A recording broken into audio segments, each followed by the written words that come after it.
Om Swastiastu. Halo, perkenalkan, nama saya IKD Angga Kusumadetmika dengan NIM 22085611109 dari kelas B. Sebelumnya, izin untuk meminta maaf ya, nanti kalau saya di video ada batuk, soalnya saya lagi sakit sekarang. Mohon permaklumannya. Nah, pada kesempatan kali ini, saya akan menjelaskan dan memaparkan sebuah topik yang menarik untuk dibahas, terutama pada teknologi jaringan, yaitu IoT, solusi untuk kehidupan yang lebih baik. Lanjut saja.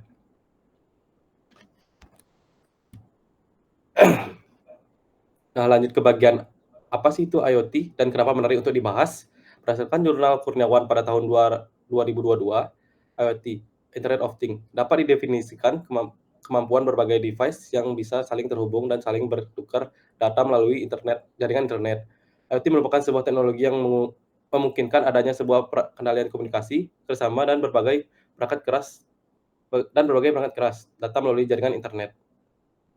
Pada jurnal ini juga menjelaskan bahwa IoT tersebut digunakan sebagai sarana untuk sistem kontrol otomatis dengan jarak jauh, menggunakan microcontroller.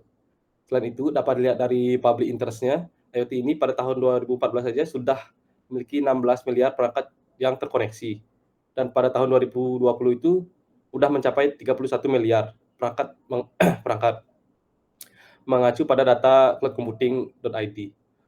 Oleh karena itu, topik ini sangat menarik untuk dibahas. Selanjutnya kita ke sejarah. Lanjut ke sejarahnya, pada tahun 1990, John Remke dan Simon Hackett melakukan kerjasama untuk membuat perangkat yang berupa pemanggang roti dan terhubung ke internet dengan jaringan TCP atau IP. Nah, tetapi di perangkat ini manusia masih harus memasukkan roti ke perangkat itu. Selanjutnya, perangkat ini di-upgrade pada tahun 1999, ditambahkan sebuah interop atau robot derek kecil yang juga bisa dikendalikan lewat internet dan memungkinkan mampu mengambil dan menjatuhkan roti ke dalam perangkat tersebut. Selanjutnya, pada tahun 2000, perusahaan LG atau Lucky mengembangkan lagi perangkat ini untuk menjadi kulkas pintar yang bisa dengan sendirinya menentukan makanan di dalam kulkas itu masih perlu diisi atau tidak. Terus hingga 2011 pada saat IP6 dirilis, sehingga bidang IoT itu mengalami pertumbuhan besar. Perkembangan ini didukung oleh beberapa perusahaan besar seperti IBM, Cisco, dan Ericsson yang mengambil banyak inisiatif dari bidang pendidikan serta komersial dengan IoT. Teknologi hanya bisa dijelaskan sebagai hubungan antar manusia dan komputer. Ini merujuk pada jurnal Taufik A.P pada tahun 2022. Lanjut ke definisi IoT itu. Nah, IoT atau Internet of Things adalah jaringan perangkat fisik yang terhubung ke internet. Perangkat-perangkat ini dapat berupa sensor, aktuator, dan perangkat elektronik lainnya. Kalau sensor itu mengumpulkan data dari dunia fisik seperti suhu, kelembapan, tekanan, gerakan, atau data lainnya. Data ini kemudian dikirim ke cloud untuk dianalisis. Analisis data ini dapat digunakan untuk mengambil keputusan atau tindakan. Selanjutnya ada aktor.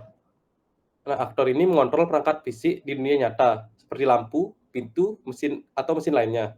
Keputusan atau tindakan yang diambil berdasarkan hasil analisis data kemudian dikirim ke aktor untuk dilaksanakan. Nah, secara umum, IoT adalah jaringan perangkat fisik yang terhubung ke internet, dapat saling bertukar data, serta dapat mengambil keputusan atau tindakan secara otomatis berdasarkan hasil analisis data.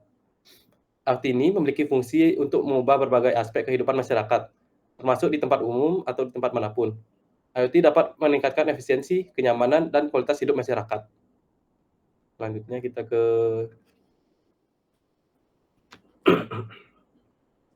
cara kerja atau implementasinya.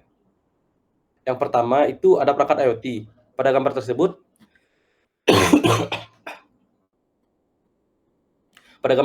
perangkat IoT yang digunakan adalah sensor suhu, sensor gerak, dan sensor lampu. Nah, sensor suhu itu mengumpulkan data suhu di dalam ruangan. Kalau sensor gerak itu mendeteksi gerakan di dalam ruangan, dan lampu itu digunakan untuk menyalakan atau mematikan lampu. Selanjutnya ada data menuju cloud. Nah, itu data yang dikumpulkan oleh sensor suhu dan sensor gerak, kemudian dikirim ke cloud untuk dianalisis. Data suhu dapat digunakan untuk mengontrol suhu ruangan, misalnya dengan menyalakan atau mematikan AC. Nah, kalau data gerak itu dapat digunakan untuk mengontrol lampu, misalnya dengan menyalakan lampu saat ada orang yang masuk. Di keputusan atau tindakan itu, analisis data tersebut digunakan untuk mengambil keputusan atau tindakan. Misalnya jika suhu di dalam ruangan terlalu tinggi atau panas, maka cloud akan memerintahkan AC untuk menyalakan AC. Jika sensor gerak mendeteksi selanjutnya, jika sensor gerak mendeteksi pergerakan di dalam ruangan, maka cloud dapat menyalakan lampu. Selanjutnya, ada keunggulan. Nah, ya, ada keunggulan yang pertama itu efisiensi. IoT dapat meningkatkan efisiensi dalam berbagai aspek kehidupan, seperti transportasi, manufaktur, dan pertanian. Misalnya, IoT dapat digunakan untuk mengoptimalkan penggunaan energi, mengurangi limbah, dan meningkatkan produktivitas. Selanjutnya ada kenyamanan. Kenyamanan IoT dapat meningkatkan kenyamanan dalam kehidupan sehari-hari, seperti di rumah, di tempat kerja, dan di tempat umum.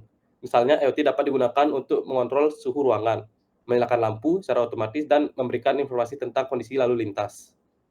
Selanjutnya, di bagian keamanan, berdasarkan Hassen Deknatam dan teman-temannya pada tahun 2017, IoT dapat meningkatkan keamanan dalam berbagai aspek kehidupan, seperti keamanan pribadi, keamanan lingkungan, dan keamanan cyber. Misalnya, IoT dapat digunakan untuk memantau kondisi lingkungan, mendeteksi penyusup, dan mencegah terjadinya kejahatan. Selanjutnya, ada kelemahan IoT.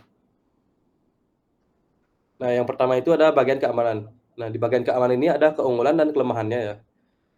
Untuk kelemahannya itu rentan terhadap serangan cyber. Misalnya data yang dikumpulkan oleh perangkat itu dapat dicuri atau diubah. Yang kedua ada privasi. IoT dapat menimbulkan masalah privasi. Misalnya data yang dikumpulkan oleh perangkat IoT dapat digunakan untuk melacak aktivitas pengguna.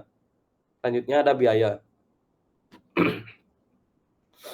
Implementasi IoT dapat membutuhkan biaya yang besar. Misalnya biaya untuk membeli perangkat IoT, membangun infrastruktur jaringan, dan membangun aplikasi IoT.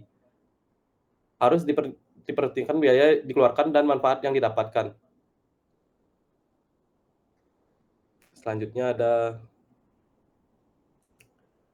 manfaat terkait SDG. Yang pertama, SDG 9, infrastruktur berkualitas, inklusif, dan berkelanjutan. IoT dapat digunakan untuk memantau kondisi infrastruktur sehingga dapat meningkatkan efisiensi dan efektivitas infrastruktur. IoT juga dapat digunakan untuk mengembangkan infrastruktur baru seperti transport umum dan yang ramah lingkungan. Selanjutnya yang kedua ada SDG 11, kota permukiman yang inklusif dan aman, tangguh, dan berkelanjutan. IoT dapat digunakan untuk memantau kondisi kota, sehingga dapat meningkatkan efisiensi pengguna, sumber daya, dan pengurangan polusi.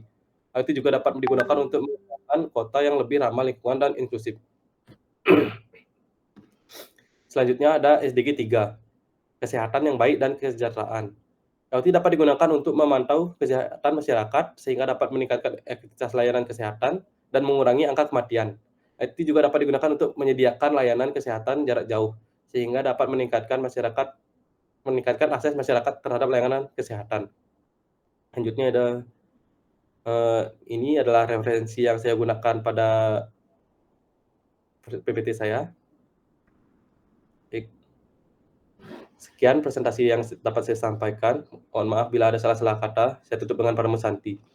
Om Santi Santi Santi Om.